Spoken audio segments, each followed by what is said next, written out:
어제 저녁에도 전망을 바뀌지는 않았고 당일날 우리로서 급진전됐다 이렇게. 석 달 넘게 이어지며 안개 속을 걷던 한미 관세 협상이 극적 타결됐습니다. 우리 정부가 국내 경제에 영향을 덜 미치는 방향으로 합의를 이끌어내면서 큰 고비를 넘겼는데요. 트럼프 대통령이 어려운 일이 있으면 아무 때나 연락하라고 언급할 정도로 친근함을 보여주셨습니다. 천년고도 경주에서 한미 양국 간 협력에 새로운 장을 열었다며 이재명 대통령도 소식을 전했습니다. 캐나다를 위해서 시간이 남습니다.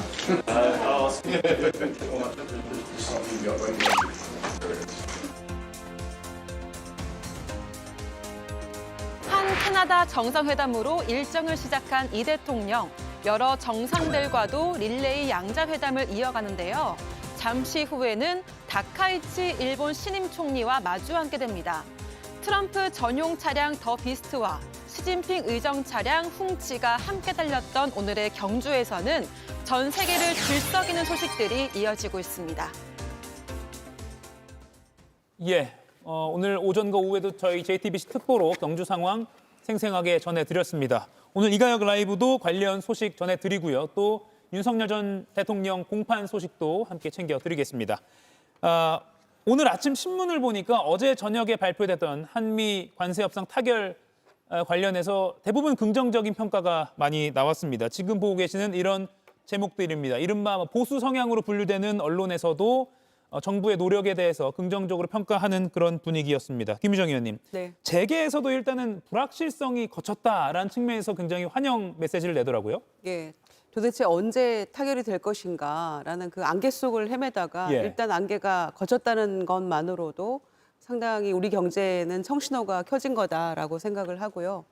막판까지도 트럼프 대통령은 거의 타결 임박했다라고 했지만 예. 또 이재명 대통령은 우리는 아직 이견이 많다. 그러나 지연이 실패는 아니다. 지연되는 게 또 그런 얘기를 했기 때문에 종잡을 수 없었죠, 사실은. 예. 그런데 회담 직전까지도 아마 우리 실무팀에서 끝까지 노력을 했던 것 같고요. 그래서 극적인 타결이 이루어지지 않았나 생각합니다.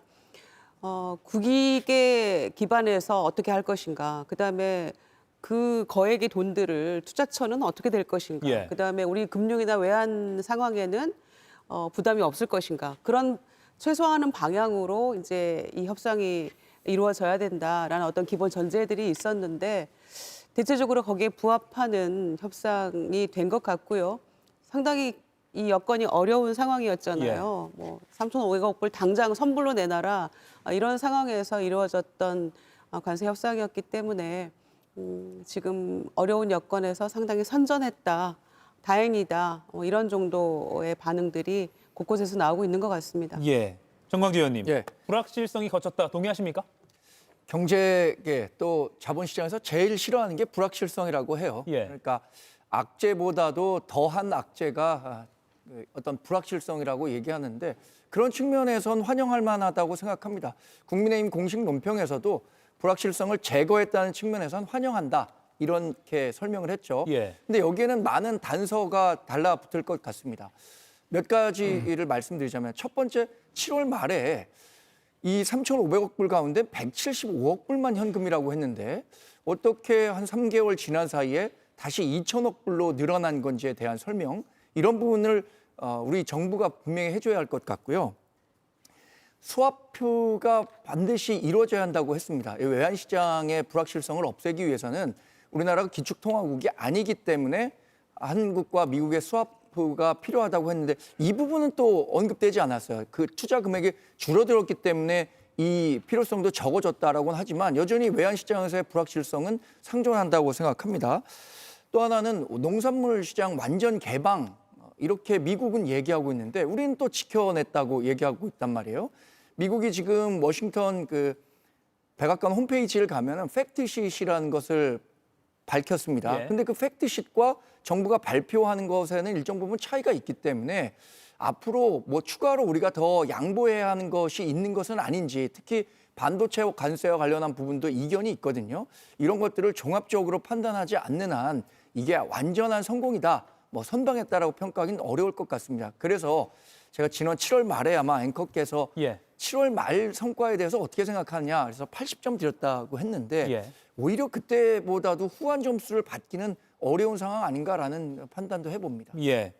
국민의힘 쪽에서는 또 이런 박한 평가도 나오고 있는 게 사실이지만 오늘 저희가 자막으로 띄워드린 것처럼 대통령실에서는 한미 이 결과 입장차 관련 지적에 대해서 변동사항이 없다라는 입장을 내기도 했습니다. 자, 그러면 조금 자세히 들어가 보겠습니다.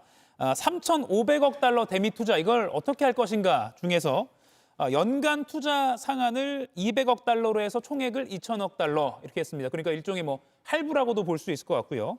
그리고 외환 시장이 불안하다 이런 우려가 나오면 돈을 내는 시기와 금액 등을 조절할 수 있다 이렇게 단서를 붙였습니다. 이건 홍석준, 김용남 위원 두 분께 좀 여쭤볼게요. 이 2,000억 달러로 하고 매년 200억 달러씩 상한 둔 것, 이 부분은 어떻게 평가하십니까? 굉장히 위험하죠. 왜냐하면 일단 우리의 경쟁 상대국이라 할 수 있는 일본이라든지 독일, EU 등과 비교했을 때 3,000억 불은 지금 우리 대한민국 어떤 경제 규모로 봐서는 대단히 큰 부담입니다. 왜냐하면 일본이 우리보다 GDP 규모가 거의 3배 이상 큰데도 불구하고 5,500불 아닙니까? 그리고 EU 같은 경우는 2024년도 말 기준으로 18.3달러입니다. 그런데 6,000억 불입니다. 그래서 우리보다 GDP 규모로 비해서는 훨씬 더 큰 국가들이 이런 어떤 비중을 갖고 있는 것이죠. 일단 그 측면을 지적하고 싶고, 그다음에 현금 부분에서 우리가 이제 2,000억 불을 10년 분할로 이제 한다고 했는데 이게 어떤 의미가 있냐면 우리가 지금 이제 9월 말 기준으로 외환 보유고가 4,200억 불 있습니다. 거의 5% 해당되는 것을 매년 미국에 준다는 건데요. 이 외환 보유고 관련해서 IMF가 발표한 자료에 따르면 2022년도 기준으로 우리가 갖고 있는 외환 보유가 적정 외환 보유고보다 100억 불 작다고 했습니다. 우리의 외환은 주로 어디다 씁니까? 결국은 원유라든지 가스라든지 그다음에 이제 원자재 수입할 때 주로 쓸 수밖에 없는데 이 외환 보유고가 우리가 흑자할 때는 쌓이게 되지만 우리가 적자할 때는 계속 빠져나갈 수밖에 없는 구조인데 미국에 이렇게 계속적으로 구조적으로 200억 불씩 2,000억 불을 준다? 이게 굉장히 우리 대한민국의 어떤 외환 시장에 충격을 줄 가능성이 많은 것이죠. 그에 비해서 일본이라든지 EU는 잘 아시겠지만 기축통화국이기 때문에 전혀 관계가 없습니다. 마지막으로 각 분야별로 본다면 자동차 분야라 같이 일본도 독일도 15% 하지만 우리는 한미 FTA이기 때문에 그동안 우리는 제로였고 일본은 2.5%였는데 그동안 누렸던 유리한 점이 모두 다 사라졌습니다. 철강 같은 경우 예를 들면 지금 우리는 50%, EU도 우리한테 50%를 부과를 했기 때문에 철강 산업은 거의 수출을 하지 못하는 그런 어떤 지경에까지 이를 정도로 엄청난 어떤 그 후폭풍이 커질 것 같고 이런 점에 대해서 정부도 나름대로 노력은 했겠습니다만 전혀 미국을 설득시키지 못했기 때문에 결과가 아주 참담하다 말씀드릴 수밖에 없고 그보다 더 큰 문제는 뭐냐면 트럼프 대통령은 트루소셜에서 어떻게 표현하냐면 3,500억 불은 한국이 관세를 인하하기 위해서 폐기해야 되는 것이고 6,000억 불은 추가적으로 사든지 바이를 하든지 투자를 하도록 되어 있습니다. 완전히 지금 우리 정부가 발표하는 거 트럼프가 발표하는 내용이 완전히 지금 현재 다르다. 이견이 지금 세부적인 차이가 아니라 굉장히 현재도 차이가 많고 일본 다카이치와 트럼프가 공동성명을 하면서 문서로 우리는 하지 못했기 때문에 이 점에 대해서 앞으로도 두고두고 논란이 있을 것으로 외신에서도 지금 현재 이야기하고 있는 것 같습니다. 예, 김용남 위원 평가를 좀 들어볼까요? 일단 이제 그 3,500억 불은 두 개로 나눌 수가 있죠. 그러니까 2,000억 불은 그 이른바 현금으로 현찰로 투자하기로 한 건 맞는데 예. 1년에 그 상한을 200억 불로 제한을 뒀습니다. 우리가 지금 외환 보유고가 4,000억 불이 좀 넘고 또 한국투자공사 KIC죠. 거기서 운용하는 해외 자산이 2,000억 불이 좀 넘습니다. 그래서 거기서 나오는 운용 수익, 뭐 채권이나 주식을 비롯한 각종 그 해외 자산에서 나오는 운용 수익에서 감당할 수 있는 수준으로 연 200억 불로 이제 상한을 둔 것이고요. 그래서 원금을 까먹을 걱정은 안 해도 된다는 측면에서 금액의 제한을 둔 것이고, 그리고 조선업 관련한 것은 1,500억 불을 그 계산할 때 이른바 선박을 이제 건조하도록 그 발주를 하잖아요. 그러면 그 조선소는 선불을 받고 선수금을 받고 제조에 들어가는데, 그러니까 발주처 입장에서는 선박 제조 비용을, 건조 비용을 다 줬는데 뭐 그 돈이 딴 데 쓰이거나 뭐 조선소가 잘못되거나 그래서 그 선박을 인도 못 받을 위험에 대비해서 금융기관에서 이른바 RG라는 걸 합니다. 리펀드 개런티라고 해서 선박 그 수주 과정에서는 그런 금융이 들어가기 마련인데, 예. 이 조선업 관련한 1,500억 불에는 RG 금액까지 다 포함해서 계산하기로 했거든요. 그러니까 그거는 일종의 지급 그 환불 보증을 쓰는 거라 실제로 현찰이 지급될 일은 없는 거죠. 그러니까 1,500억 불은 실제로 현찰보다는 그런 식의 그 대출 보증으로 많이 채워질 것이기 때문에 물론 그 과정에서 한미 간의 통화 수합이 체결됐다고 하면 뭐 120점짜리 협상이 될 수는 있었겠습니다만 1년의 지급액의 투자액의 상한을 200억 불로 설정한 것에 비춰볼 때 우리가 충분히 그 감당할 수 있는 수준에서 협상이 이루어졌다, 이렇게 생각이 듭니다. 예, 참고로 이창용 한국은행 총재는 굉장히 잘된 협상으로 다행이라고 생각한다, 이렇게 밝히기도 했고요. 한은이 자체 판단하기에 외환시장에 부담을 주지 않는 선에서 연간 조달할 수 있는 달러 액수가 150억 달러에서 200억 달러 수준이라고 앞서 밝힌 바가 있는데, 200억 달러로 연간 투자 상한이 설정됐기 때문에 그에는 부합하는 결과가 나왔다는 평가도 있습니다. 김유정 의원님. 네. 긍정, 부정, 뭐 협상이라는 게 뭐 양면이 다 있는 것이죠. 그리고 양국이 다 어느 정도는 뭐 손해를 보는 것도 있을 것이고요. 앞으로 남은 과제라고 할까요? 어떤 부분을 보완해 가면서 추진해야 된다. 어떤 부분이 있을까요? 예, 그러니까 국민의힘을 중심으로 상당히 혹평을 하고 있더라고요. 그런데 만약에 이번 에이펙 기간 동안에 관세 협상이 타결이 안 됐으면 뭐라고 했을까요? 그것도 못했냐고 또 비판했을 거예요. 비판 내지 비난했을 건데, 우리 정부 입장에서도 우리가 손해보는 방향으로 협상을 타결할 수는 없는 거기 때문에 우리 속된 말로 배째라 이렇게 할 수밖에 없는 거 아닙니까? 돈이 없는데 어떻게 선불로 그걸 다 주느냐. 그리고 또 250억 불씩 또 요구한 바가 있었잖아요, 미국에서는. 그러니까 그것까지는 수용할 수 없다라는 측면에서는 잘한 것 같고요. 예. 또 한 해 연간 200억 불, 그게 상한선이잖아요. 그러니까 우리의 상황이 녹록치 않으면 200억 아니고 그 밑으로 해도 상관없다라는 거 아닙니까? 그리고 기간은 조금 더 연장될 수 있겠습니다만은 이제 그런 점에서 이건 뭐 우리의 불가피한 선택이고 최선이었다라고 생각을 합니다. 그러나 그 원금 회수 전에 수익 예. 배분에서 이제 5대5, 그건 좀 아쉬운 점이 있죠. 사실상 이것도 어떤 의미에서는 도둑심보 같은 거라고 볼 수 있는데, 그래도 이 원금 상환에 대해서 안전장치를 많이 확보했다는 점에서는 다행스러운 일이라고 생각하고요. 또 이창용 한은 총재처럼 미국에서 250억 불씩 연간 막 요구했을 때도 우리 가용 외환이 150억에서 200억 불 정도인데 그 이상은 상당히 타격이 되고 어렵다라는 측면에서 그 부분은 관철이 된 거 아닙니까? 그래서 다행이라고 생각하고요. 이제 마지막은 최종 합의문을 작성할 때까지 예. 그거를 방심하지 말고 잘 지켜보는 것, 이제 그게 저희에게 남은 과제라고 생각을 합니다. 예, 지난 7월부터 한미 관세 협상이 이어져 왔습니다. 사실 어제 최종 합의가 나기 전까지도 대통령실도 그리고 많은 언론에서도 과연 어제 한미 정상이 만난다고 해서 타결이 될까라는 좀 구름 속, 안개 속 상황으로 전망을 하는 경우가 많았습니다. 그런데 어제 저녁에 급반전이 됐죠. 결국 타결이 됐습니다. 정강지 의원님. 예. 속도가 좀 붙었다고 해야 될까요? 아니면 뭐 막판에 어떤 탑다운 방식이 진행될 건가요? 그 배경을 뭐라고 보십니까? 여튼 뭐 지금 상황을 비유적으로 좀 말씀드리면 예. 대학생들이 MT가 갖고 다음 날 아침에 배가 굉장히 고픈데 밥 다 됐다 이렇게 뜸을 계속 들였단 말이에요. 아, 예. 7월 말에 했는데 지금 10월 말이니까 3개월 정도 됐습니다. 그게 그래서 밥이 됐다 안 됐다 이렇게 얘기를 하다 보니까 이제 밥 다 됐어 라는 얘기만 나오니까 와 정말 잘 됐나 보다 이렇게 판단을 하고 있는 것 같아요. 그래서 실제로 이 밥솥을 열어봤을 때 다 탄 밥인지 아직도 설익은 밥인지 이에 대한 판단이 필요하다는 생각이 들고요.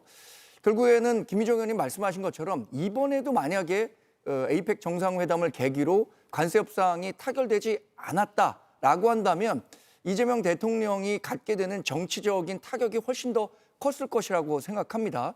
그러니까 그 시간에 쫓겨서 이번에는 꼭 어떤 협상 결과를 도출해 내야겠다라는 조바심이 작동했었던 건 아닌지에 대한 설명도 한번 들어봐야겠습니다. 또 하나는 이렇게 통상과 관련해서 중요한 것은 국회 비준사항으로 돼 있습니다. 그래서 국민의힘이 이번 관세 협상과 관련해서 정보 공개 청구를 했어요. 그렇다면 그 정보 공개 청구에 응해서 협상에 어떤 일이 있었는지에 대해서 국민께 소상히 설명할 수 있는 기회가 반드시 마련돼야 한다고 생각합니다. 예. 결국엔 지금 민주당이나 이재명 대통령은 잘된 결과만을 부각시키고 설명하고 있단 말이에요. 그렇다면 그 이면에 숨어 있는 것 분명히 있지 않겠습니까? 협상이라는 게 주고받는다는 그 성격이라면 그래서 우리가 내준 부분이 무엇이었는지에 대해서도 분명한 그 설명이 필요하다고 생각합니다. 예, 김용남 의원님. 네. 어제 트럼프 대통령이 김정관 산업부 장관을 직접 정관 킴 그러면서요. 뭐 터프 네고시에이터. 그러니까 굉장히 미국 입장에서는 정말 만만치 않은 상대였다 이렇게 오히려 칭찬을 해줬거든요. 이 메시지는 좀 어떻게 보십니까? 두 가지 그 뜻이 있는 거죠. 예. 한 번은 정말 카운터 파트너였지만 협상을 잘 했다라는 진짜 본래 칭찬의 목적이 있는 것이고 그 이면에 또 숨은 목적은 한국 측의 협상단이 협상을 아주 잘하고 끈질기게 그러니까 터프한 거친 협상가라고 했는데 그래서 미국과 내가 많이 양보해 줬다라는 의미까지 숨어 있는 거죠. 그러니까 예. 트럼프 대통령의 본인의 생색내기 목적도 좀 담겨 있는 것 같습니다. 두 가지 목적 다 있다고 보입니다. 예. 근데 트럼프 미국 대통령이 쓴 거래의 기술이라는 책에 보면요. 예. 상대방을 한껏 축혀 세우고 실리는 뒤로 챙겨라라는 대목이 나옵니다. 그러니까 지금 얘기하고 있는 것은 김정관 상업부 장관에 대해서 터프 니고시에이터 이렇게 얘기했지만 지금 중국에 대해서도 똑같은 얘기를 하고 있어요. 이건 저는 의례적인 말이었다고 생각합니다. 예, 의례적인 말이었다. 아니, 그럼에도 불구하고 이번에 타결이 될 것인가는 전적으로 트럼프 대통령 손에 달려 있었던 거잖아요. 우리 협상팀이 20몇 번의 어떤 이 미국과 만남을 통해서 예. 이 협상을 계속 회담을 해왔었는데 결국에는 러트닉 상무장관에게도 우리의 외환보유고 상황이나 우리 형편에 대해서 계속 설명을 했고 결국은 이해가 됐는데 나는 충분히 이해했지만 트럼프 대통령이 결국 어떻게 이거를 이해하고 받아들일지 모르겠다 이런 얘기를 했었잖아요. 결과적으로는 그게 수용이 된 것이라고 생각하고 특히 이제 우리 산업이 피해가 어떻게 될 것인지에 대해서 대통령이 잘 설명을 했고 특히 현대차는 상당한 고통이 있었잖아요. 예. 그런 점에서 이제 한숨 돌린 셈이 됐는데 트럼프 대통령도 생각해 보면 아세안부터 시작해서 일본 거쳐서 에이펙까지 쭉 참석하고 이제 미국으로 이제 다시 그 비행기 안에 있을 텐데 뭔가 성과를 들고 가야 되는 거 아닙니까? 예. 그러니까 일본, 한국 쭉 돌아서 거의 1조 원 가까이 투자 받았다. 지금 미국 내 분위기도 상당히 안 좋고 경제 여건도 굉장히 악화돼서 여론이 좋지 않은 상황이니까 본인이 들고 갈 뭔가 보따리는 있어야 된다는 그런 측면에서 아마 그런저런 양쪽의 입장이 절묘하게 절충이 돼서 저는 협상이 타결된 측면이 있지 않나 생각합니다. 예. 홍석준 의원님. 예, 저는 뭐 같은 공무원으로서 이런 이야기까지 하고 싶지 않은데 정말 무능한 공무원입니다. 무능한 공무원이 진짜 이 김정관, 김용범 그다음에 지금 구인철 장관 등등이 지금 통상 전문가들이 아니에요. 그래서 사실은 우리가 시간 거슬러 올라가면 4월 25일 날 당시 최상목 안덕건 장관이 베센트 재무부 장관과 USTR 대표 등등과 해서 4가지 항목에 합의를 봤습니다. 관세, 경제 안보, 그다음에 환율 투자 부분에 합의를 보고 진행되고 있었는데 그때 민주당은 어떻게 했습니까? 최상목 기재부 장관을 그냥 탄핵시켜 버렸어요. 왜 다음 정부에 했는데 지금 하고 있냐? 그때 제가 내용을 조금은 알고 있는데 그때보다 훨씬 더 지금 나쁜 내용으로 지금 가고 있고 특히 지금 굉장히 말이 지금 다릅니다. 제가 조금 전에 트럼프 대통령 어떤 트루스 소셜의 어떤 내용이 예. 우리 정부하고 완전히 다르다는 거 이야기도 했고 특히 러트닉 장관 같은 경우도 완전히 이제 100% 한국 시장 개방했다. 뭐 이렇게 지금 이야기를 하고 있는데 우리는 지금 농산물이라든지 등등등 어떤 뭐 추가 개방 없다. 뭐 이렇게 했기 때문에 완전히 지금 아직까지 이야기가 다른 부분이 굉장히 좀 많이 있지 않습니까? 뭐 이런 상황에서 우리가 사실은 지금 이 결과물에 대해서 평가하기도 굉장히 좀 조심스럽습니다만은 그러나 최소한 2010년도 당시 한미 FTA 할 때 그때 좌파 정부가 좌파 그 진영에서 어떻게 했습니까? 되지도 않은 어떤 광우병인 가짜 뉴스를 가지고 그렇게 어떤 성과물을 뭐 선전선동했는데 지금 저희들이 이렇게 그 비판적 시각으로 보는 것은 좀 더 투명하게 객관적으로 좀 정보를 제공하고 지금 현재 제공된 정보로도 최소한 우리의 경쟁국인 일본, 독일에 비해서 우리가 유리하지 않다, 불리하다.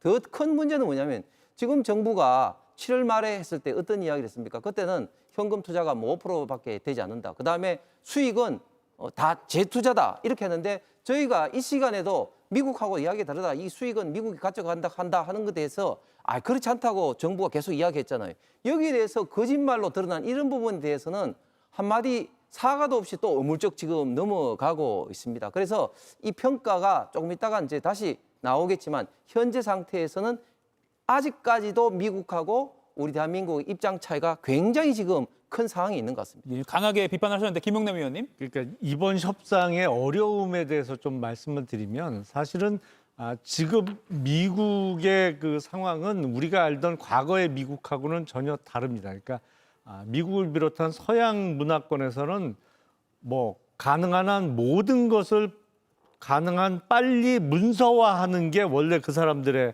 그 관습이죠. 근데 지금 미국은 그렇지 않거든요. 이 트럼프 행정부 들어서는 그러다 보니까 계속 말로 주고받으면서 그 대부분의 일이 끝나고 물론 이제 한참 후에 문서화 작업은 되겠습니다만 그러다 보니까 그 어려움이 하나 있고 그거보다 더 큰 어려움의 근본적인 원인은 완전히 이번 협상을 바라보는 양쪽의 시각이 틀려요. 그러니까 우리는 우리가 미국에 그동안 수출해서 번 대미 무역 흑자가 우리가 열심히 해서 번 우리 돈이죠. 근데 미국은 전혀 그렇게 생각하지 않는 것 같아요. 그러니까 그동안 우리를 상대로 돈 많이 벌었으니 이번 기회에 목돈을 한번 내놔라. 지금 트럼프 대통령이 우리나라뿐만 아니라 뭐 일본, EU 등 다른 나라를 상대로 해서 관세 협상을 하는 기본적인 태도는 그거거든요. 그동안 미국이 너희 물건 많이 사줘서 우리 돈 많이 너희들이 가져갔으니 그중에 상당 부분을 이번 기회에 내놔라 이런 거예요. 그러니까 기본적으로 이번 협상 내용이 어떤 개인 간의 거래라든지 아니면 기업 대 기업의 거래라면 이런 거래는 성사될 수 없는 거죠. 근데 기본적으로 미국은 이걸 자기네 돈이라고 생각을 하고 내놔라. 근데 그게 상대방이 뭐 다른 나라 같으면 모르겠습니다만 세계 초강대국이고 뭐 사실 좀 쉬운 표현으로 괴롭히려면 얼마든지 많은 수단을 갖고 있다 보니 응할 수밖에 없는 상황에서 이 정도 결과물을 도출해낸 것은 정말 최선의 결과에 가깝다라는 생각이 듭니다. 애초에 뭐 빼앗으려는 자를 상대로 하는 협상이다 이런 어려움을 표현하는 그런 분석도 있는데 그런 점에서 보면 또 평가가 가능할 것 같습니다. 자, 관세 협상 관련해서는 여기까지 하고요. 잠시 후에 최종건 전 외교부 1차관과도 이야기를 더 깊이 나눠보겠습니다. 자, 그러면 관세 협상 못지않게 어제 한미 확대 오찬 회담 모두 발언에서요. 이재명 대통령이 핵 추진 잠수함 연료 공급을 언급했습니다. 다소 예상 밖이었는데 한번 들어보시죠. 핵 추진 잠수함의 연료를 우리가 공급받을 수 있도록 대통령께서 결단을 좀 해주시면 좋겠습니다. 우리가 핵무기를 적재한 잠수함을 만들겠다는 게 아니고 디젤 잠수함이 잠항 능력이 떨어지기 때문에 북한이나 아니면 중국 쪽 이 잠수함들 추적 활동에 제한이 있습니다. 연료 공급을 허용을 해주시면 미군의 부담도 상당히 많이 줄어들 수 있을 것이다라는 생각이 듭니다. 그리고 오늘 아침에 트럼프 미 대통령이 핵 추진 잠수함 건조를 승인한다라고 자신의 소셜미디어에 올렸습니다. 정광재 의원님, 우리 국방 차원에서는 진전된 어떤 성과가 있었다 이렇게 볼 수 있을까요? 사실 저는 그 관세 협상 타결보다 이 사안에 놀랐습니다. 개인적으로 평가할 때 이재명 대통령이 대통령다움의 모습을 보여줬다라고 생각합니다. 예. 지금 이것은 우리 그 해군력 강화를 위해서 그동안 역대 정부에서도 추진이 됐었던 거예요. 미국의 양해를 구해야만 핵 추진 잠수함을 건조할 수 있기 때문에 이번 기회에 이런 그 확약을 받아냈다는 것 자체는 환영할 만한 일이라고 생각합니다. 그런데 이게 호주도 오커스의 회원국으로서 핵 잠수함을 지원하겠다. 예. 미국이 약속했지만 이게 실제 이루어지지 않고 있습니다. 미국이 여전히 자기네들도 지금 해군력 증강에 어려움을 겪고 있기 때문에 호주까지 지원할 만한 형편이 못 된다는 이유로 아직 현실화되지 않고 있어요. 2040년까지 호주가 이거 완비하겠다라고 했는데 약속을 미국 측이 어기고 있기 때문에 저는 이런 얘기가 나온 김에 미국으로부터 확약을 받는 게 중요하다고 생각하고요. 예. 이런 식의 협상 전략은 아주 유용하다고 생각합니다.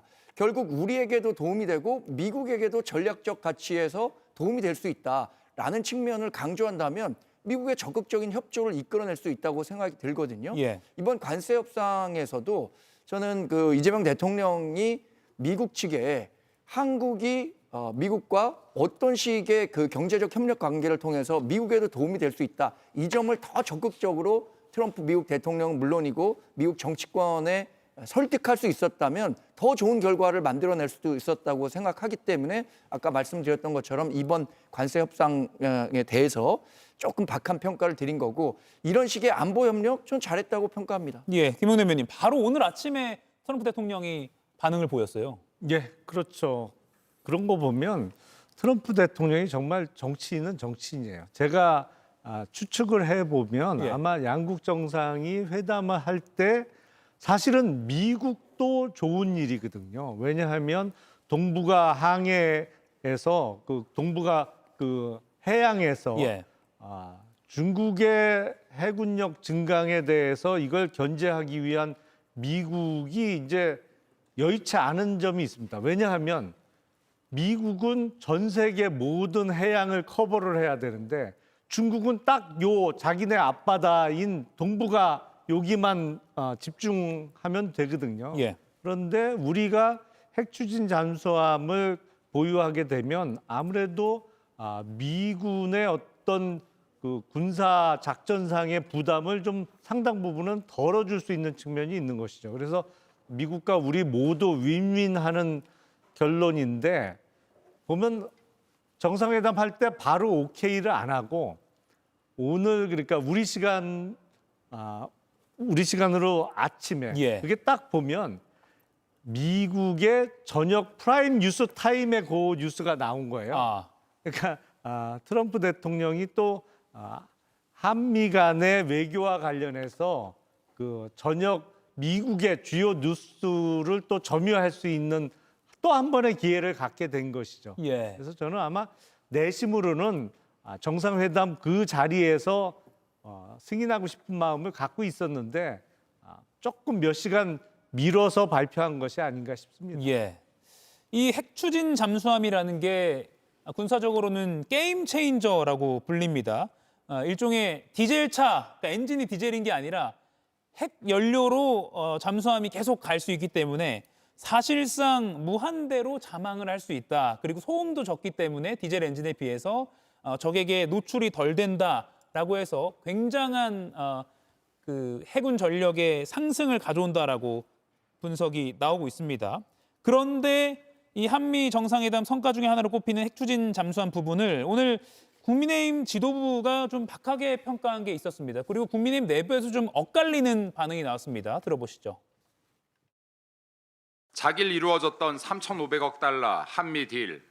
겉으로는 국익 외교, 실상은 탄핵감, 굴종 외교입니다. 핵 추진 잠수함 역시 성과로 볼 수 없습니다. 꼼수에 불과할 수 있습니다. 많은 국민들이 느끼셨을 마음은 다행이라는 마음일 것이라고 생각합니다. 특히 국민의힘의 정책을 적극적으로 받아들인 부분에 있어서는 높게 평가해주고 싶습니다.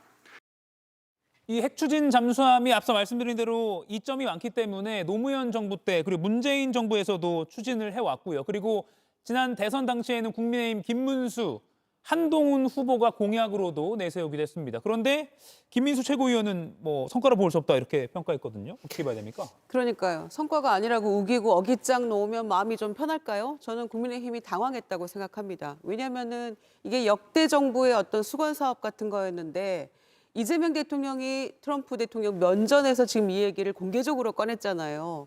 그런 점에서 보수 지지층에서도 상당히 소구력 있는 그런 성과였기 때문에 예. 저는 국민의힘이 어떤 공식적인 입장도 못 내고 있고 당황해서 지금 이 얘기 저 얘기 하는 거라고 생각을 합니다.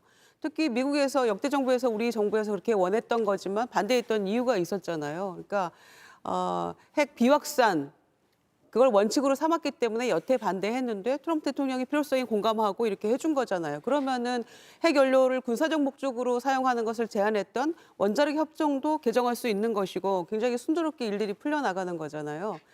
대통령이 그때 어제 뭐라고 설명을 했냐면 우리가 뭔가 오해가 있는 것 같은데 핵무기를 싣고 이게 아니고 우리 재래식 무기를 핵 연료 추진 원료가 탑재된 핵 추진 잠수함에 탑재하고 우리 해상을 방어하는데 사용하는데 디젤 연료로는 조금 부족함이 있으니까 이걸 승인해 달라 이제 이런 거였잖아요. 그러니까 아마 제가 생각하기에는 국민의힘 쪽에서 이 얘기가 나올 거라는 저희도 놀랐지만 예. 더 놀란 쪽이 아마 국민의힘이었기 때문에 상당히 당황했다. 그래서 공식적으로 어떻게 되는지 보고 입장을 내겠다라고 얘기하는데 김민수 최고위원 같은 경우에 꼼수라고 주장하는데 어떤 측면에서 이게 꼼수인지 설명이 필요한 부분 아니겠어요? 그래서 저는 당황해서 그냥 이 얘기 저 얘기 막 던지는 게 아닌가 생각합니다. 예, 홍석준 의원님. 네. 이거 핵 추진 잠수함 부분은 국민의 입장에서도 환영할 만한 성과 아닙니까? 환영할 만한 일이죠. 그런데 예. 이제 제가 뭐 이 내용을 좀 설명을 좀 드리면 예. 지금 미국과 우리 대한민국은 원자력 협정을 원자력 그 원료 재처리 지금 협상을 개정하기 위해서 지금 예. 실무 지금 협상을 해서 상당 부분 진전하고 있습니다. 이 원자력 원료에 어떤 재처리가 꼭 필요한 이유는 뭐냐면 원자력 1차 활용을 하고 난 다음에 거기에 아직까지도 남아있는 플루토늄이라든지 등등을 재처리를 하게 된다면 그 폐기물이 거의 뭐 90% 이상 감소가 됩니다. 지금 우리 대한민국은 잘 아시는 것처럼 원자력 고준위 폐기물 처리장도 없을 정도로 굉장히 이 폐기물에 대해서 어떻게 처리할 것인지가 굉장히 큰 숙제인데 그런 측면에서 이 원자력 재처리가 지금 굉장히 큰 숙제입니다. 큰 숙제인데 사실은 빨리 이 문제부터 빨리 이제 마무리를 좀 지어야 되는데 이 문제를 마무리 짓지 않고 막바로 이제 그 핵잠의 이제 원료 공급을 이제 요청을 했단 말이죠. 그래서 저는 이 자체가 나쁘다기보다도 이게 시기와 방법이 좀 문제라고 봅니다. 첫 번째는 이런 것은 좀 비공개로 해야 되죠. 왜냐하면 지금 에이펙에 시진핑도 지금 그 이재명 대통령이 만나야 되잖아요. 그런데 이재명 대통령이 그 중국과 그 북한이 이런 어떤 잠수함이라든지 이런 걸 추적하기 위해서 이게 필요하다 이런 식으로 이야기를 해보니까 중국은 뭐가 되는 겁니까? 그래서 오늘 오전에 대통령실에서 부랴부랴 이게 특정 국가 의미하는 것이 아니라 우리 대한민국 근처에 그 출몰한 그런 식으로 이제 좀 추가 설명을 했죠. 추가 설명을 했죠. 그래서 예. 시기적으로 좀 그렇고 또 두 번째 아까 말씀드린 것처럼 이게 일단 원자력 이 원료의 재처리부터 빨리 밟고 이 단계로 나가야 되는데 이것은 아직까지 처리하지 않은 상태에서 하니까 지금 절차적으로도 그렇게 썩 좋아 보이지 않는다. 그러나 핵잠 관련된 이 문제는 이 우라늄이라든 이런 것이 다른 원료하고는 달리 예. 미국에서 공급을 해야 되기 때문에 앞으로 좀 지속적으로 좀 협의가 필요할 상황 같습니다. 예, 이 핵 추진 잠수함을 기화로 해서 오히려 한미 원자력 협정의 속도를 좀 낼 수도 있다. 이런 분석도 있기 때문에 그렇죠. 순서가 좀 엇갈려도 그런 긍정적인 평가가 또 가능하다는 점도 함께 말씀을 드립니다. 정광재 의원님. 짧게만 뭐 말씀드리면 예. 이렇게 핵 추진 잠수함은 되고 왜 원전은 안 되는 거죠? 이번 정부의 그 전력 정책과 관련한 내용을 보면 신재생 에너지 부문으로 가는 거 환영합니다.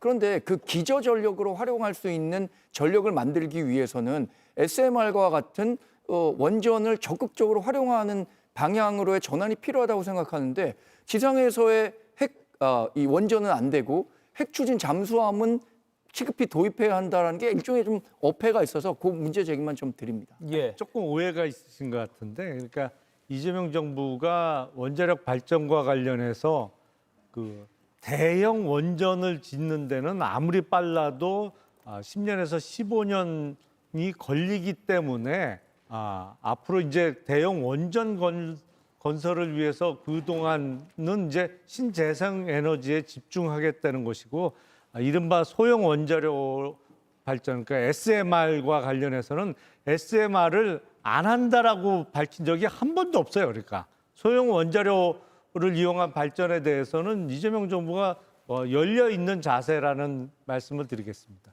네. 그리고요, 김남준 대통령실 대변인이 어제 한미 회담 관련한 뒷이야기를 전한 게 있는데요. 이 영상이 짧게 준비되어 있습니다. 보시죠. 그 핵 잠수함 이슈로 언급한 점을 두고도 대단하다 이렇게 강조를 하기도 했고요. 다른 정상들과 있는 가운데서 관세 협상을 제일 잘한 리더이자 국가 이런 표현을 쓰기도 했다고 합니다. 별도로 외교부가 미국에 전달을 할 예정이었는데 트럼프 대통령이 에어포스원에 직접 싣고 가겠다라고 해서 그렇게 가능한지 급히 우리 측에 요청을 하기도 했습니다. 오벌 오피스 내에 어디 둘지도 이미 정해놨다는 얘기도 있습니다.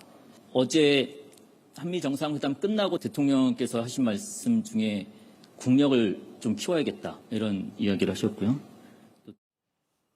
예, 미국 측에서 우리가 외교부를 통해서 전달을 하려고 했는데 미국으로 보내려고 했는데 바로 에어포스원에 태워서 가겠다라고 한 거는 바로 그 금관 모형입니다. 그 선물이 마음에 너무 들어서 우리가 바로 실어 가겠다. 그리고 오벌 오피스 내에 아마 트럼프 박물관처럼 이렇게 해놓은 그곳에 뭐 제일 잘 보이는 데 놓겠다라고 했다는 그런 언론 보도도 있었습니다. 지금 이 부분은 어제 영상으로는 공개가 안 됐는데 이른바 트럼프 굿즈, 트럼프 미 대통령 관련한 상품을 이렇게 어제 회담장 쪽에 모아놓은 것이고요. 또 무궁화 대훈장 그리고 금관 모양도 보입니다.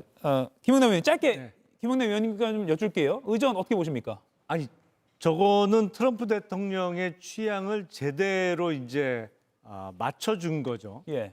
트럼프 대통령은 정말 황금을 좋아합니다. 미국 뉴욕 맨하탄에 가면 트럼프 대통령이 이제 사업가일 때 일종의 부동산 시행을 한 트럼프 타워라는 고층 빌딩이 있죠. 그 맨 위에 펜트하우스에 트럼프 대통령의 사저도 있습니다만 그 트럼프 타워 로비에 들어가면 온통 황금으로 황금빛으로 장식되어 있어요. 가보셨어요? 네, 가봤죠. 예. 뭐 기둥을 공감입니다. 비롯해서 벽면이고 뭐고 황금색이에요. 그러니까 예. 기본적으로 황금을 너무너무 좋아하는 분이에요. 그런데 금관을 선물했잖아요. 그리고 무궁화 대훈장, 금관은 물론 순금은 아닙니다만 무궁화 대훈장에는 순금 190돈 정도가 들어가요. 예. 그러니까 실제로 금이 700g 이상 들어가요. 그러니까 트럼프 대통령이 좋아할 만하죠. 그러니까 예. 당장 이거 내가 미국 귀국하는 비행기에 싣고 내가 직접 가져가겠다고 나올 만한 거죠. 예. 홍 의원님? 아니 그 황금을 좋아하고 또 뭐 그렇기 때문에 하는 것은 너무 좀 트럼프를 좀 비하하는 것 같고 트럼프가 세계 최고의 부호 중에 한 명인데 꼴랑 뭐 저 정도 가지고 그 감동하겠습니까? 저는 금관에는 참 잘 선정했다고 보는 게 저도 공무원 시절에 저 금관 뭐 물론 뭐 저보다는 조금 가격이 싼 금관이지만 예. 금관을 선물을 많이 줬는데 금관을 주면 싫어할 사람 아무도 없습니다. 예. 뭐 왕 같은 이런 데다 거기다가 또 우리 선조들인 신라인들의 정말 금 세공 기술에 어떻게 보면 좀 정수를 볼 수 있는 건데 제가 조금 아딱하게 생각하는 거는 우리가 일본하고 외교를 비교하면 좀 디테일이 약합니다. 예를 들면 이렇게 금관을 하는 김에 저렇게 하는 것이 아니라 예를 들면 신라인의 어떤 그 왕실 복장까지 딱 입혀가지고 이렇게 뭐 쓰는 퍼포먼스라든지 왜냐하면 트럼프가 로열 패밀리를 굉장히 좋아해요. 영국에서도 그렇고 일본에서도 그렇고 그런 면을 조금 더 신경을 썼으면 어땠을까 하는 좀 아쉬움도 있습니다. 아니 그거는 외교상 결례 아닌가요? 이게 우리나라를 국빈 방문한 대통령을 향해서 우리도 안 입는 신라식 그 복장을 입혀서 거기다가 왕관을 씌워준다는 건 상상하기가 좀 어렵고 일본은 이번에 그 방일한 트럼프 대통령한테 아베 전 총리가 사용하던 골프 퍼터를 선물했죠. 예.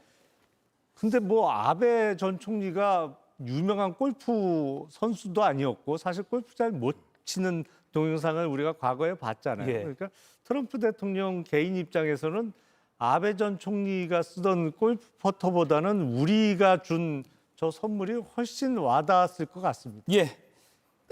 이 토론 더 재밌어서 하고 싶은데 시간이 없습니다. 네. 트럼프가 아, 상상 또 이어가나요? 이상의 예. 그 의전을 받았다라고 예. 생각을 할 수 있을 정도의 의전 한다면 뭐 홍 의원님이 얘기하신 그것도 충분히 얘기할 수 있는 거죠. 예. 과거에 정청래 그 민주당 대표도 저 왕관 뒤에서 찍은 사진이 화제가 되지도 않았습니까? 예.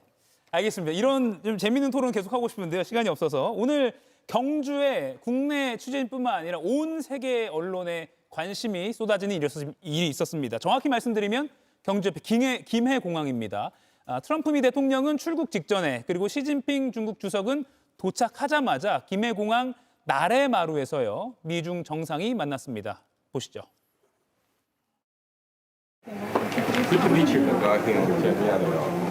But he's a very tough negotiator.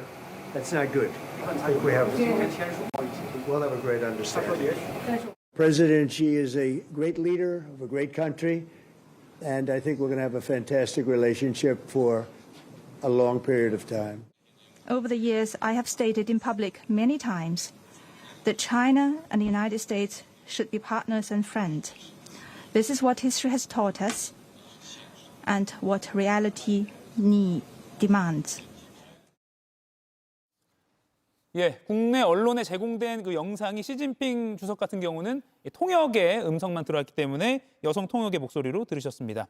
1시간 40분 동안 회담을 했고요. 구체적인 내용은 또 양국의 설명을 통해서 속속 보도가 될 것 같습니다. 그리고 아마 저희 방송 후반이 될 수도 있을 것 같은데요. 곧 한일 정상회담도 열립니다. 이 소식도 방송 후반부에 들어오는 대로 전달해드리도록 하겠습니다. 이가혁 라이브를 시청해 주셔서 고맙습니다. 이가혁 라이브는 평일 오후 5시 TV와 유튜브로 실시간으로도 함께 하실 수 있습니다.